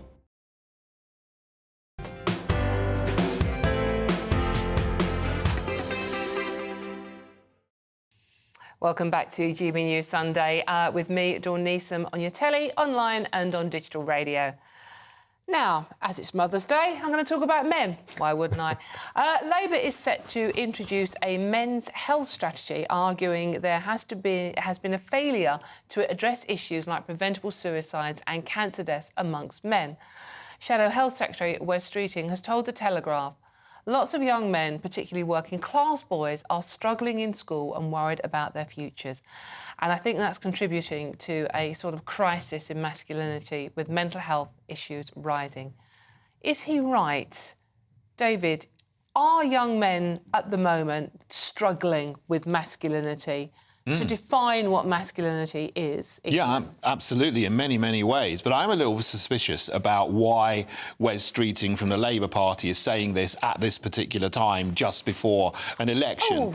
Because, they haven't said anything about this, for the time that they were in Parliament, the time they've been in opposition, the Tories have been in opposition. So, men's mental health has gone down over many, many years. And there is a crisis in masculinity. They don't talk about two of the main cultural reasons why there is a crisis. Number one is the erosion of family values and the destruction of the nuclear family. There's so many people today who aren't brought up with a mother and a father. Boys especially, they need a stable father or a father figure in order to bring them up and teach them how to be a man. Without that, a lot of them go into gangs and these kind of things. And obviously the health issues that he's talking about, suicides and things, alcohol abuse, which can lead to premature death and things like that, obviously can result from that as well. So if you have a stable family, you're brought up with your own mother and father who are married, then every survey, every piece of research that has ever been done shows that you have better outcomes in life from that situation. But he's not also talking about the feminist agenda and how modern iterations of feminism are very, very anti-men, almost to the point of being misandrous. And that is also very, very damaging. You get messages all the time in the media, even in schools these days, that men are useless, men have toxic masculinity, and men are derided. And that is very, very damaging.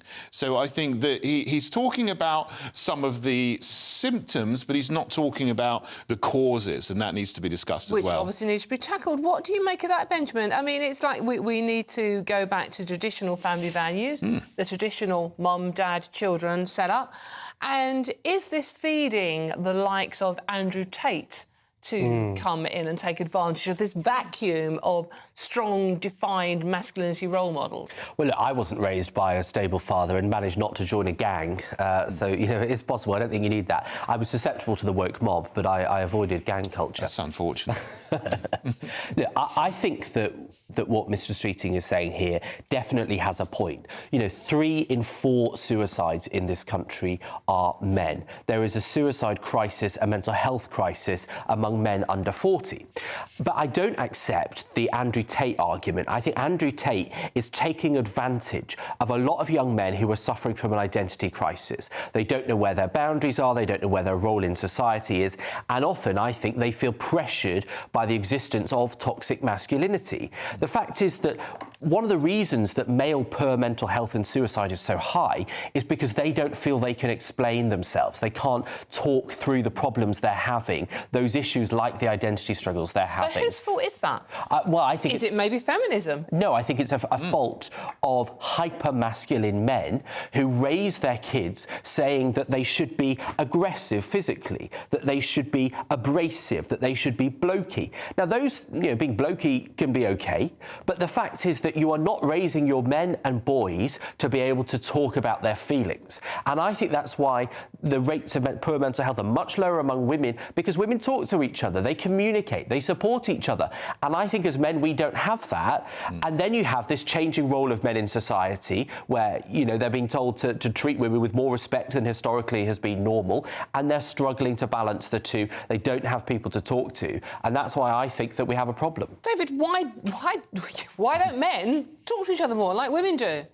I mean, I think there are real biological differences between men and women. I mean, even there was a Harvard professor who wrote a book called The Female Brain, The Male Brain, and there's differences in certain parts of the brain, which means that women in general are more apt to talk to each other, express emotions and so on, and men in general are more apt to solve logical problems and more scientific and in that area. Now, of course, there are within that exceptions on the bell curve, but that's the there is a genuine, real, observed, empirical, scientific difference between men and women, of course, and we need to accept that. So, you know, you can't sort of expect men to be like women. And what has happened is, in education these days, you have people going in and saying, oh, masculinity is toxic.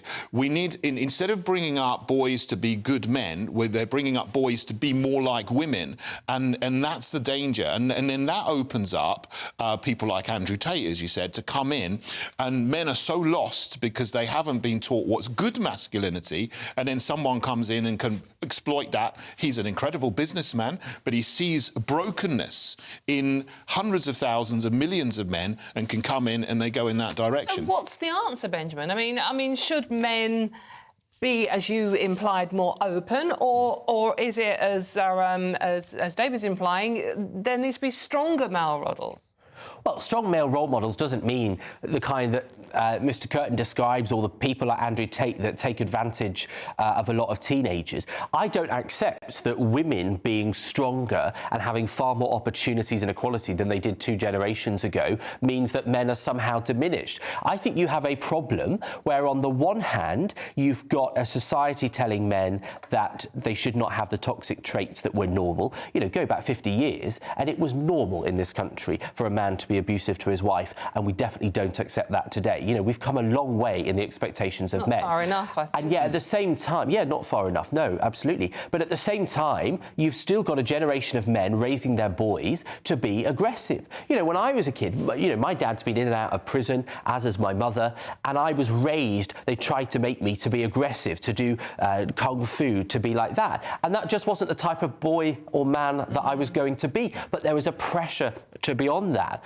And I think there are too many men trying to force their boys to replicate their mistakes. I think there's a lot of middle-aged and older men in this country who are miserable and unhappy, and they're still raising their kids and their boys in the way that they were. And if you repeat the same mistakes, you're not going to get a different answer. David, quick final? Yeah, I mean, that is one extreme, if you like. The other extreme, which exists a lot, is that men are put down and they're told, well, don't be aggressive at all, be a doormat. And that can cause just as many health don't think I'm a doormat, problems David. As the other side. I'm not going to say anything here. I don't treat men like doormat at all, never have done. Any case, I'm Dawn Neeson. This is GB News Sunday, and there's lots more coming up on today's show. But first, let's get the news headlines with Sophia Wensler.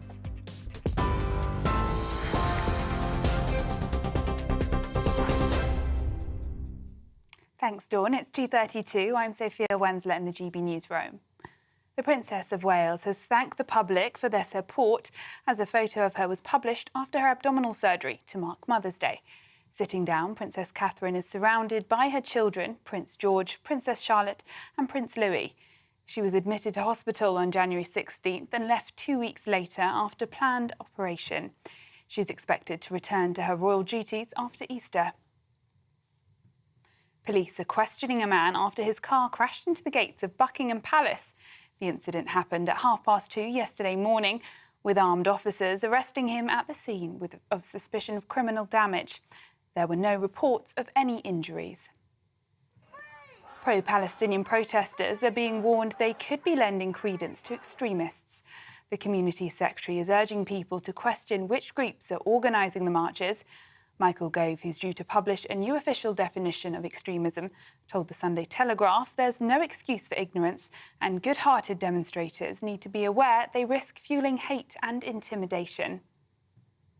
A number of bodies have been removed from a funeral director in Yorkshire as part of a police investigation. Cordons remain in place at 3 branches of Legacy Independent Funeral Directors after Humberside Police received reports of concern for care of the deceased. The bodies have been taken to the local authority mortuary in Hull while they try to establish whether any criminal offences have been committed. And a group of mothers are staging a hunger strike outside Parliament. The 5-day protest aims to draw attention to parents who can't afford to eat and are missing meals to feed their children. Their list of demands include enforcing free school meals and universal credit to guarantee life's essentials. And for the latest stories, sign up to GB News Alerts by scanning the QR code on your screen or go to gbnews.com/alerts.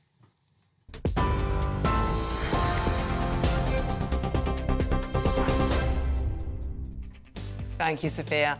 Remember, you can get in touch about all the stories we're talking about today by emailing me on gbviews@gbnews.com or message me on our socials @gbnews. Now, there's loads more coming up on today's show. Now, this story is one that I'm concerned about. The UK has been ranked the 2nd most miserable nation.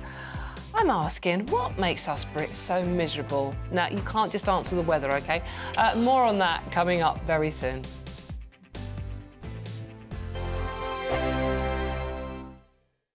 Hello there, welcome to your latest GB News weather forecast on the Met Office. Well, looking ahead to the new working week, it's going to remain fairly changeable across the country, but increasingly mild. As we end this weekend, we still got low pressure in charge, and with winds coming in from the east, it's still feeling pretty chilly out there. The rain, what we have seen today, will gradually weaken as the night goes on, but for most of us it's going to be a rather cloudy and murky night. But with the cloud cover, it will be frost-free as we go into the small hours of Monday morning.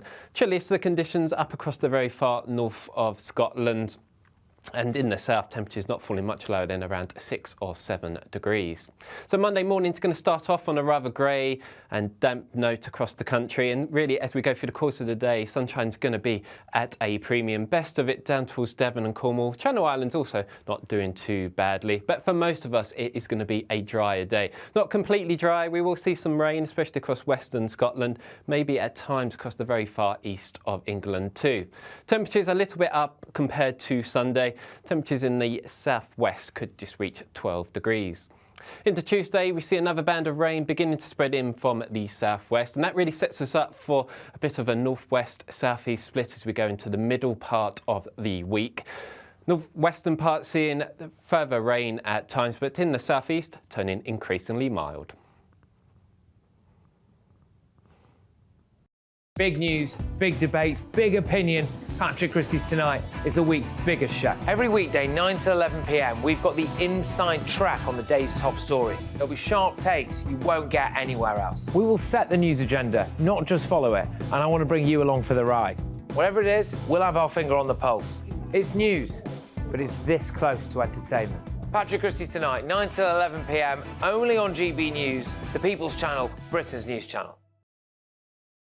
I'm Christopher Hope. And I'm Gloria Di Piero, bringing you PMQ's live here on GB News. Every Wednesday, we'll bring you live coverage of Prime Minister's questions when Rishi Sunak and Sir Keir Starmer go head-to-head in the House of Commons. We'll be asking our viewers and listeners to submit the questions that they would like to put to the Prime Minister, and we'll put that to our panel of top politicians in our Westminster studio. That's PMQ's live here on GB News, Britain's election channel. I think the most exciting bit for me is talking to people. People who I think are ignored often by the major news channels.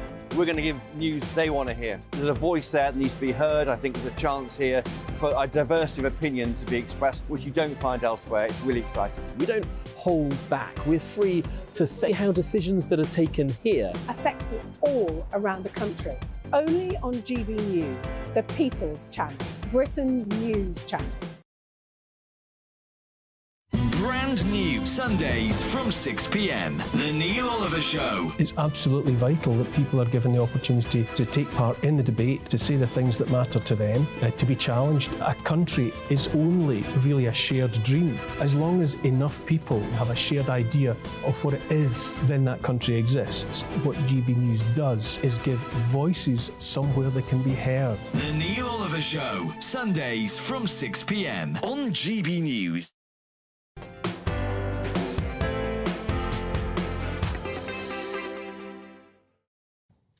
Welcome back to GB News Sunday. We're just discussing that thing that Neil does with his hair. Marvellous. David Curtin on my panel said he was slightly jealous. Right, it's GB News Sunday. See what I mean there? Yeah. GB News Sunday, I'm Dawn Neeson. We're on your telly, online and on digital radio. And happy Mother's Day. Talking of which, lots of you have been sending in your thoughts. I'm going to read some of them out. These are lovely ones. Right, this is from Fran. Hello, Fran. Thank you for getting in touch. Happy Mother's Day. Fran says, can you please wish my mum, Denise, a very happy Mother's Day? Considering it done, hope you're having a wonderful day. And Danielle says, can you wish my mum, Faye, a very happy Mother's Day as well? This is my favourite one, though. Brace yourself. This is from a lady called Fiona, who happens to be our producer, a wonderful producer, Lewis's mum. And she says, hello. She says, as you're spending Mother's Day with my lovely boy, that's sweet, isn't it? Please give him a hug from me, his grandma Shirley and Auntie Mo. We love Lewis and Dawn Show with a heart. Well, we love you too. Thank you so much, Fiona, for getting in touch. And he's being fairly good this afternoon, you know, but, you know, it's not perfect, is he? We'll all agree on that one. But keep those messages coming in. gbviews@gbnews.com. Now, on Mother's Day, this one's a bit of a one, isn't it? The UK has been ranked the second most miserable nation according to the Mental Wellbeing Index, ranking only above Uzbekistan, with 35% of Brits describing themselves as distressed. Many could blame the cost of living crisis and the struggling health service for the country's unrest, as the Office of National Statistics recorded an overall decline in personal well-being across the UK in 2023. Oh, Benjamin. Well, are you miserable? No, I'm not naturally a miserable person. I have been to Uzbekistan, which I doubt many people why wasn't say. you? I mean, you know, Uzbekistan, I find it a very boring place, to be honest. It's like Saudi Arabia without all the money. So just an entire country. Sorry, Uzbekistan. It wasn't a very exciting place, so maybe that's why it's one below the United Kingdom. Look.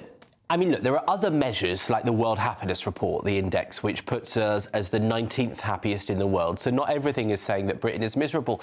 But I can definitely understand why Brits feel that way. Because, look, let's be honest, we've got a situation where it feels as though Britain is losing its place in the world. We've got a situation where, if you went back to 2007, the average British family had the highest average family income of the G7 countries. Today we have the lowest of the G7 countries. So we've seen a situation where people's ability to not just have money to buy a house or pay the bills, their ability to actually enjoy life has been slowly eroded over the last 15 years. And so is it any wonder that people are not feeling particularly perky? Hold on a minute. One of the most happiest countries, according to this ranking, is the Dominican Republic, where people people are actually not that well off, are they? They're not. It's not all about money, surely. No, I mean, how you feel is not always related to how much money you have. I mean, you know, obviously, if you're grindingly poor, that affects you. But research shows you get to a certain level and your happiness increases. You get to that level, and if you have more wealth, then your happiness doesn't increase anymore. So this can't be to do with how much money people have, although there are some people who are grindingly poor in this country, so that's going to have an effect. But there's so many other things. I mean, even down to the kind of modern architecture that we have. I mean, you go through most modern towns and cities today, they're building huge blocks of carbuncles that look horrible and disgusting, and they're soulless and depressing. You know, no, King Charles has done the Poundbury thing near Dorchester. That's good. You know, that's building in traditional styles. But you know, you come into London, for example, from any direction, north, south, east, west, you see huge, you know, acres and acres and square miles of these horrible new tower blocks which don't have any beauty in them whatsoever. So even our physical environment is being, you know, degraded. So there's no beauty in life, along with massive surveillance and so these kind of things which make people feel on edge all the time. This comes after lockdowns and which obviously affected people's mental health. So we've got many things which are, you know, agitating and militating against people's happiness. So it isn't surprising how people feel like this. Yeah, I think the reason that the poor economic outlook of Britain will affect people is because they've known something better. And so when you've lost something, when something is fading, you're going to feel it far more acutely than if you hadn't. But I think about, because you know, I'm guilty of my carbon output, but I love to travel, and I love to travel to countries really different to Britain. And the two favourite countries I've ever been to that I absolutely love are Kosovo and Nepal.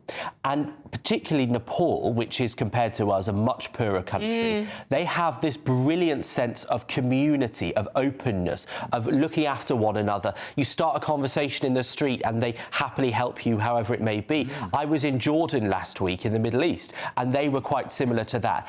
And I think what we've lost is that sense of community, that sense of responsibility to a stranger to help them out if you can.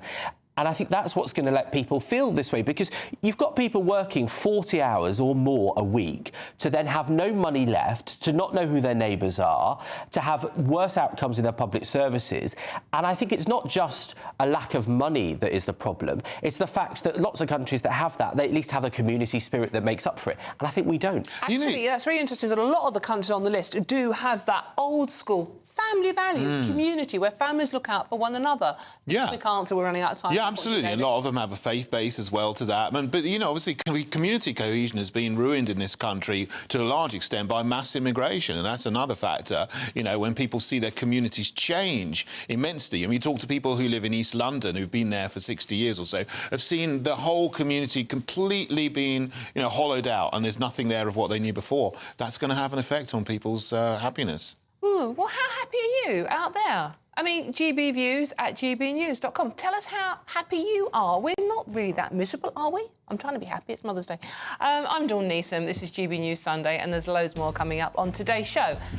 We celebrate Mother's Day, yay! But some parents are steering away from the commercial nature of the celebration and even labelling it a fad. Ouch. We'll be discussing this very shortly. All of that and much more to come. This is GB News, Britain's news channel. Don't go too far.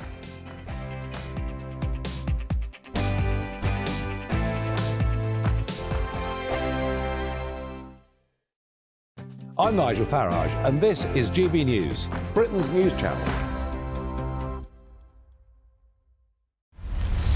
Farage, Monday to Thursday from 7 p.m.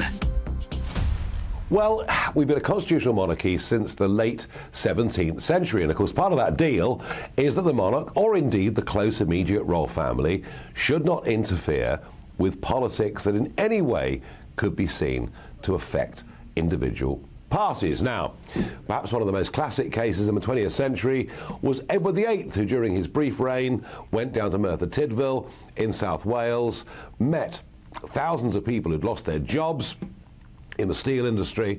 In fact, he shook so many hands in the end he had to change and shake with his left hand, and he said something must be done to get these people jobs. It was taken as a direct assault on the Conservative government of the day. And we could go on to Edward Heath as many saw it, using the Queen to get us to join the common market, and things the Queen said during the referendum on Scottish separation.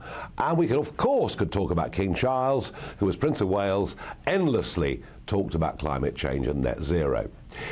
But the intervention overnight from Prince William, I think, is the most direct political piece of interference that has international and global implications that I almost think we've ever seen. Prince William is saying to Israel, stop what you're doing.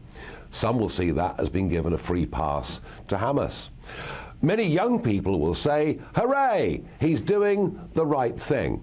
But whether he's doing the right thing or not, has he gone just too far with this? Should our future king intervene in this way? I don't believe that he should. I think he's making a very big mistake.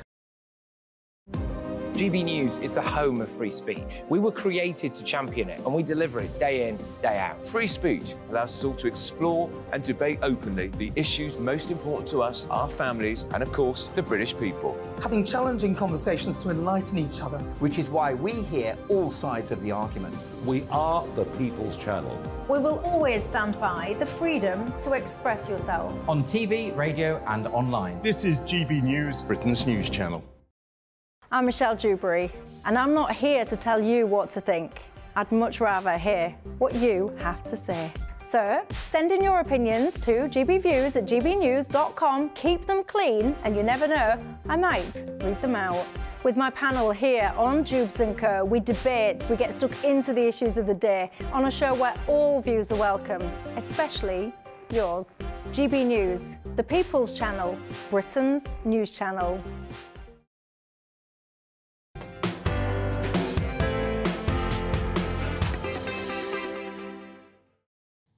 Welcome back to GB News Sunday with me, Dawn Neeson, on your telly, online and on digital radio. Now, lots of you have been getting in touch and we've just managed to embarrass the producer who's now quivering under a desk outside. So that's good. All good, right, by the way. But the one I want to really read out, it comes from Lorraine. Lorraine, thank you so much for getting in touch. Lorraine says, I'm watching your show, however, feeling disappointed you are forgetting those who have lost their mum and find it difficult this day. Please give us out and show. Lorraine, I'm sending you loads of love, and everyone, I mean, David here, you lost your mum a while ago, and it never goes away. We were just discussing this in the break. Lost my dad 27 years ago, and I still cry looking at his pictures. So Lorraine and everybody out there who is missing their mum desperately, sending all your love as well. God, I'm almost crying now talking about it. It's pathetic, isn't it? But Lorraine, thank you so much. That's such an important message. Linda says we're talking about the miserable UK. Well, we are losing the art of conversation and caring, says Linda, not on GB News, because we care and we're having a conversation. So I think that's it. But to everyone out there, if you don't have a mum, then love and thoughts to you, because it's not easy missing a parent, is it? Any case, right, today we are celebrating those of us that are incredibly lucky to still have mums. It's a day dedicated to motherhood, maternal bonds even, and the influence of mums in society. But what is the best way to show your appreciation? Many mums are beginning to steer away from the commercial nature of the day, with some going as far as to label it a fad. Now, my issue with Mother's Day is my mum hates pink, right? My mum is called Elsie, and here she is, and I'm so lucky she is still with me, even though I'm not actually with her for lunch. But my mum hates pink, right? Now, I don't know about you lot out there, but have you tried to buy anything for Mother's Day that isn't bloody pink? I mean, what is this thing with pink and women? Any case. Benjamin, I'm going to come to you first on this one, because you were basically brought up by your nan, weren't you, because of your family background. So what do you make of Mother's Day, and is it a bit too tacky now as well? I think as a kid it was an awkward one, because I didn't meet my mother until I was an adult. My mum was a drug addict. She was in and out of prison, and so I met her actually at a Christmas party in my mid-20s. That was the first time I'd ever seen her. And actually today, And it was always very odd because when you meet a parent in later life that they didn't raise you, you're not quite sure how to deal with that relationship, whether it's inauthentic. And today I sent her a Mother's Day present for the first time because she's been poorly. Though I hate to admit that it was pink flowers. They'll be there in about 2 hours, so if she's watching, the surprise is over now. But do you know what? I think these things, as you know, someone just wrote in about how it can be awkward if you don't have a mum. But actually, it doesn't need to be commercial for those that are spending it together. It should tell us. We were discussing it with the Miserable Britain debate. It should tell us that we should spend time with our family, that we should be around them, that we should appreciate them. We lead such busy lives, and I think a lot of the stuff we fill our busy lives with is really not important and really doesn't need to be that busy. And occasions like Mother's Day should be a reminder in this modern world to go and see your loved ones, whoever they might be. Seriously been talking to my mum, haven't you? David, I mean, like the lovely Lorraine that got in touch, you don't have your mum around anymore. So what do you make of Mother's Day and the way it's celebrated? Well, look, it's nice, but, you know, it was just a small occasion. I used to just give my mother a card and a box of chocolates or something, and she appreciated that. I mean, it doesn't have to be a big festival. And, you know, I think that some people would like to commercialise it more, which I don't like the idea of, because that's exploiting something. You know, it shouldn't be about how much money you give, but it should be about how much you love that person and your relationship with your mother and so on, which, of course, changes over the years from when you're a child to when you're an adult and so on. But, you know, I mean, it's nice to remember your mother on that day, give her something. But, you know, I hear some people who are mothers saying, well, you know, rather than having an expensive gift or something, they'd rather someone offered to help with the chores or offered to do the dishes or something like that to give them a break. I'm sorry, you have both been talking to my mum, haven't you? I mean, this is wrong. Mum, what are you doing?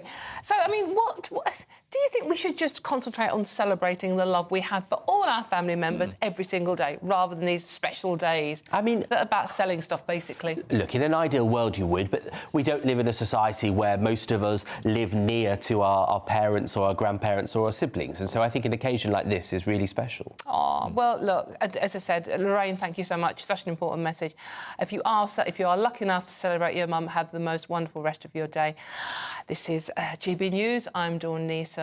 Thank you so much for joining us this afternoon. Really appreciate your time, and have a wonderful rest of your Sunday. But don't go anywhere, though, because Nana's up next. But let's have a look at the weather with Craig.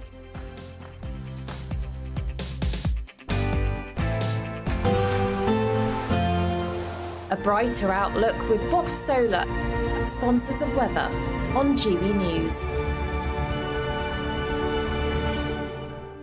Hello there, welcome to your latest GB News weather forecast on the Metals. Well, looking ahead to the new working week, it's going to remain fairly changeable across the country, but increasingly mild. As we end this weekend, we still got low pressure in charge, and with winds coming in from the east, it's still feeling pretty chilly out there.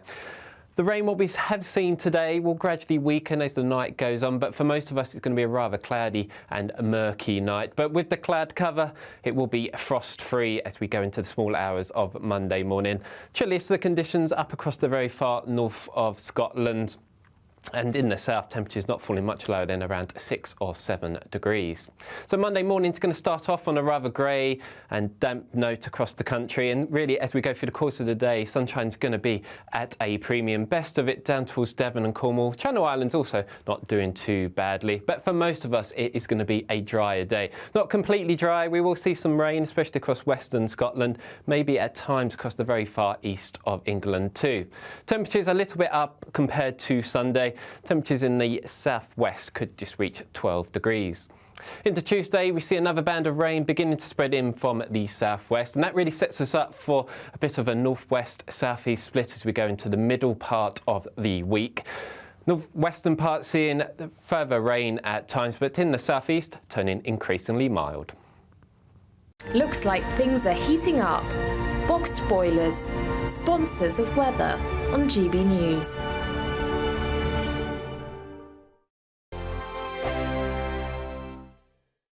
We're We're springing into spring and giving you the chance to win the seasonal essentials. First, there's an incredible £12,345 in tax-free cash to be won, plus a spring shopping spree with £500 in shopping vouchers to spend in the store of your choice. And finally, a garden gadget package to enjoy, including a handheld games console, a portable smart speaker and a pizza oven.